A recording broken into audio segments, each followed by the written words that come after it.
নমস্কার, 7 hour news নেটওয়ার্কে স্বাগত। নাদিকে স্কুল থেকে নিয়ে সাইকেলে করে বাড়ি ফেরার পথে পথ দুর্ঘটনায় মৃত্যু হলো দাদুর, আহত নাতি। মর্মান্তিক ঘটনার সাক্ষী থাকলো দক্ষিণ 24 পরগনা জেলার মহেশতলা থানার অন্তর্গত রামপুর বজবজ টাঙ্ক রোড। সূত্রের খবর, স্কুল ছুটি হবার পর নাতিকে সঙ্গে নিয়ে সাইকেলে করে বাড়ি ফেরার পথে পেছন দিক থেকে একটি বেপরোয়া 10 চাকার লরি সাইকেল আরোহীকে ধাক্কা মারলে ঘটনাস্থলেই মৃত্যু হয় দাদুর। ঘটনায় সঙ্গে থাকা শিশুটি গুরুতর আহত হওয়ায় তাকে উদ্ধার করে নিকটবর্তী হাসপাতালে নিয়ে গেলে সেখানেই চিকিৎসাধীন রয়েছে সে। ঘাতক গাড়িটি ও চালককে আটক করেছে পুলিশ। গতকাল বিজেপির আইন অমান্য আন্দোলন কর্মসূচি ঘিরে রণক্ষেত্রের চেহারা নিয়েছিল উত্তর 24 পরগনা জেলার ব্যারাকপুর। রাজ্য বিজেপির সভাপতি সুকান্ত মজুমদারের নেতৃত্বে মিছিল করে বিজেপি সমর্থকেরা চিড়িয়া মোড়ে পুলিশের ব্যারিকেড ভেঙে এগোতে চেষ্টা করলে বাধা দেয় পুলিশ। পুলিশের সঙ্গে খণ্ডযুদ্ধ বেঁধে যায় বিজেপি কর্মীদের। এরপরেই বিজেপি নেত্রী ফাল্গুনী পাত্র সহ মোট 13 জনকে গ্রেপ্তার করে টিটাগড় থানার পুলিশ।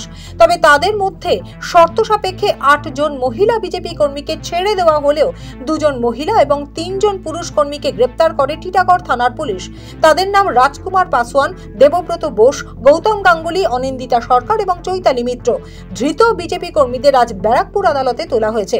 ভয়াবহ পথ দুর্ঘটনার সাক্ষী থাকলো শহর কলকাতা। সপ্তাহের দ্বিতীয় দিন সকালবেলা ফের মা ফ্লাইওভারে পথ দুর্ঘটনা।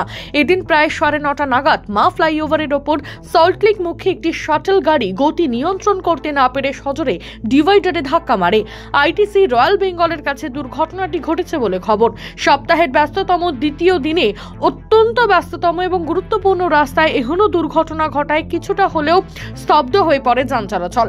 খবর পেয়ে ঘটনাস্থলে পুলিশ গিয়ে পৌঁছানোর আগেই পালাতে সক্ষম হয় ঘাতক গাড়ির চালক। দুর্ঘটনায় গুরুতরভাবে কেউ আহত কিংবা জখম হয়নি।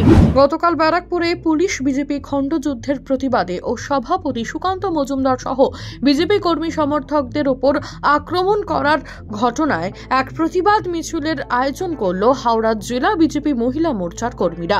এদিন পঞ্চাননতলা পার্টি অফিস থেকে মিছিল করে হাওড়া ময়দান ফাঁসিতলার কাছে পৌঁছান বিজেপির মহিলা মোর্চার কর্মী সমর্থকেরা। অবশেষে পুলিশি বাধার মুখে পড়ে পথ অবরোধ করে বিক্ষোভ দেখালেন তারা। বিক্ষোভকে কেন্দ্র করে উত্তেজনা ছড়িয়েছে সংলগ্ন এলাকা জুড়ে।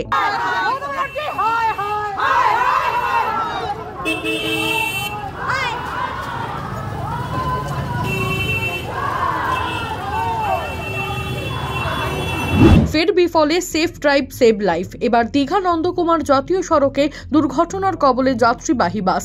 ঘটনায় আহত অনেকে, তবে দুর্ঘটনার নেপথ্যে বেপরোয়া গতি নয়, দায়ী আবহাওয়া। সূত্রের খবর, এদিন ওই যাত্রী বোঝাই বাস এগরা থেকে হাওড়ার দিকে যাওয়ার সময় পূর্ব মেদিনীপুর জেলার বাসুরদা থানার নাচিন্দা বাজার সংলগ্ন খড়িকাপুকুরিয়া এলাকায় উল্টো দিক থেকে আসা ট্রাঙ্কারের সঙ্গে মুখোমুখি সংঘর্ষ হয়। খবর পেয়ে ঘটনাস্থলে পৌঁছায় বাসুরদা থানার পুলিশ। আহতদের উদ্ধার করে স্থানীয় হাসপাতালে নিয়ে যাওয়া হয়েছে।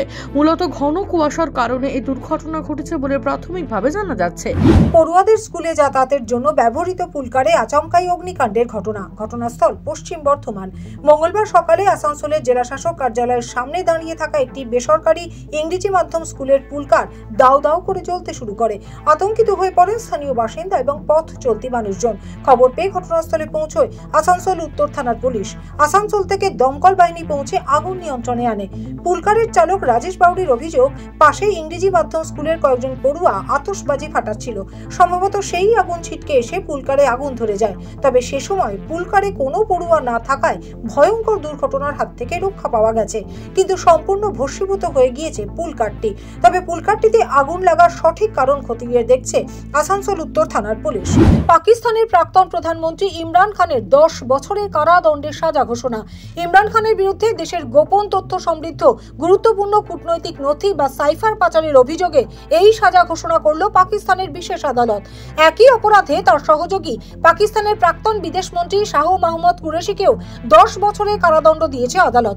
উল্লেখ্য, তোশখানা মামলা সহ একাধিক মামলার জেরে ইতিমধ্যেই জেলবন্দী রয়েছেন ইমরান খান।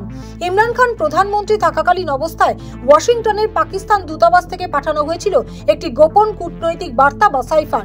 মঙ্গলবার সেই সাইফার মামলার শুনানি ছিল। যদিও ইমরান এবং তার দল পুরো বিষয়টিকেই তাকে প্রধানমন্ত্রীর পদ থেকে সরানোর জন্য একটি ষড়যন্ত্র বলে দাবি করেন। Bureau report, 7 hour news network. জয় হিন্দ।